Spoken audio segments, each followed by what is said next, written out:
Hi guys, in today's video I'm going to show you how to make some quick and easy cute cat toppers. So for this one I'm going to be using some Cerart modelling paste. Now you can use whatever kind of gum paste or modelling paste you like. I prefer this to using Fondant because it's a little bit firmer. The one in the picture I've used using some black, white and a tiny pinch of pink, and I'm going to do one in another colour as well for this video. So I'm going to just mix some orange food colour into this white Cerart paste so it mixes in quite well. And for the body, I am going to use 115 grams of modelling paste. Now I'm going to roll it into probably, I'd say maybe teardrop shape, slightly thinner at the top than it is at the bottom.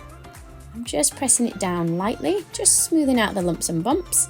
Now this paste is a little bit firm at first, so make sure you knead it till it becomes nice and soft and pliable.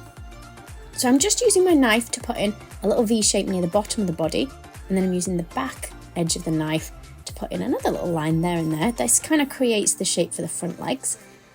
Then I'm just pressing in with my little Dresden tool, kind of arching it around, just pressing in a little bit, and that's the top of our nose. Then using the rounded end of my Dresden tool, I'm going to press in just slightly lower. This is going to be like the mouth area. And the more I bring it down at the edges, the more sort of miserable my cat's going to look. Whereas if I bring it back up in the corner edges, it will look a little bit smilier. So just using a balling tool to create those eye sockets. I've pressed in fairly deep with this. So I haven't weighed out these white eyeballs, but it is just some white modelling paste rolled into a ball. You might find that you have to do this a couple of times to get it to the right size. You want it to just fit in that eye socket, and it will poke out a little bit, but not too much. Otherwise we'll end up with really bulgy eyes. Then for our pupil, we're going to take a tiny bit of black paste, roll it to a ball and squash it, and then just pop it in place. So I have actually put a small amount of water just on the whites of the eyes to get that to stick. You can see it sometimes sticks to my finger instead of the eyeball. And then we'll take a tiny little oval of pink for the nose. Again, just stuck with a bit of water. And then a little indentation under each side of the nose with my Dresden tool, the pointy end. And then we're going to put some whites in the eyes. Now I've put a little dip in the eye just so that I can roll a tiny ball of white, which is really fiddly, and we'll just drop that into there. I don't always put a hole in to drop the white into, but I didn't want the white to bulge out too much. Okay, so making it angry looking, I'm just pressing eyebrow area down. So I can do this while the paste is still nice and soft. If your paste has started to firm up and get a little bit cold, you'll find it's a little bit harder to push those eyebrows down. So do that fairly quickly if you want to do that. Okay, so for our back feet, we have got some small little teardrop shapes again in the orange, and I'm just going to press in lightly a couple of times in the top end, which is a little bit wider, just to create the toes. And then we've got a tiny oval of pink.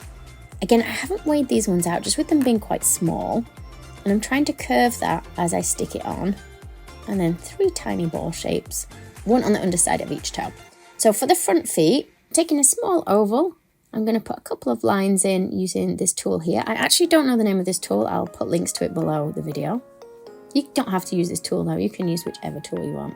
I'm going to take a ball of orange and a ball of pink. The pink wants to be a little bit smaller. I'm going to flatten it first, and then I'm going to try and shape it into a little bit of a diamond shape. Now, if you prefer, rather than making these shapes by hand, you can of course use cutters in diamond or square shapes, and that works perfectly well. I'm just not sure where I've put mine, so doing it by hand works fine for me. So I'm pressing the two together, and then I'm going to cut them in half so we get 2 triangles. And we're going to stick them onto the top of the head using a little bit of water. Now they've not gone directly at the very top. There's a small gap between them, so they're kind of on the top edges of the head. Would you call it top edges? Just make sure they are stuck firmly in place. And then for the tail, we're taking 20 grams of the modelling paste, rolling it into what looks like a carrot shape. And then, so nice and thin at one end, and then the other end we're also going to thin, but it's like a shorter point on this end than the other end. And we're just going to curve it upwards a little bit, just smoothing out any lumps and bumps. And we're going to put that over there. So you can see you don't actually need a front paw underneath where the tail goes if this is the position that you choose to have your tail in. I'm just attaching this with a small amount of water. Just make sure it's bent around far enough that it attaches in the middle at the back, sort of at the bum area.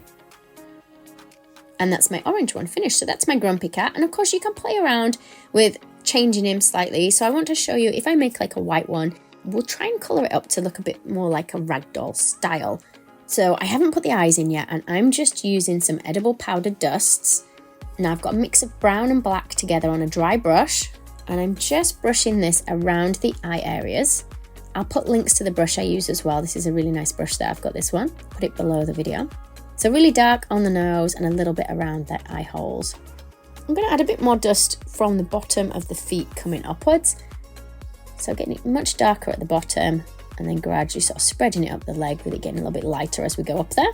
Now I can put the white eyeballs in just like we did before. Small little oval of black for the nose and the pupils in exactly the same way as we did before. So this is exactly the same as we did on the orange cat. Oh, sticking to my finger again. It's quite soft when I first rolled it out. It will firm up though.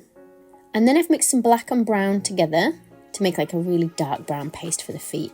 So you can make the different body parts in different colours if you like. And we're going to give this one 2 front paws because I think we'll keep the tail around the back. And I think the pink pads show up nicely on this colour as well. And then the ears are on just in exactly the same way again. I just need to add the whites of the eyes to this one and then the tail. So I've curved the tail in a slightly different direction on this one and pressed it firmly against its back. So there it is, all finished. So which of the cats do you prefer to see? Thank you to everybody that came along to the Ceracino stand where I had designed these as a class to be taught there. So thank you everybody that came along and did these in person. Hopefully those of you that weren't able to attend will find this video nice and useful. Keep an eye out for the other easy topper tutorials that we also created for Cake International that will be going on my YouTube channel very soon. Thanks for watching.